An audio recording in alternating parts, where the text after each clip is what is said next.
üçün bu Sumqayıt yarışında kim birinci yerə çıxsa, ona təmiz 100 manat verəcəm. 145 əyilmə balada olacaq, 150 manat. Rəhbərlik tərəfdən 150 verəcəm. sənə hədiyyə. Bax, qızım, bu sənin təmiz 100 manat. Yine verəm. Əl salın, alqışlayın.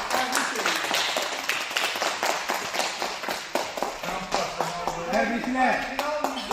Super. Yarışda hüququna görə rəhbərlik tərəfindən Əskiraza hədiyyə. Buyur qızım. Uğurlar olsun. Götür bunu, bu da sənin qara çəpənin. Təbriklər. Sənə olsun, təbriklər. Buradan birinci yerə çıxırıncı, biz tərəfdən sənə hədiyyədir. Kimano da elə belə deyil, Kitaydır, təmizimizin odur, Pakistan'da bu bizim bu zalımızın adından qızım sənə hədiyyədir. Allah sənə uğurlarını bol versin. Biz də get-gedə sənin üçün artıraq inşallah. Kim də gələcəkdə yaxşı nəticə Nəticələr versə, hədiyyələri olacaq, bizim zal fərəqsindən olacaq. İnşallah. Yaxşı.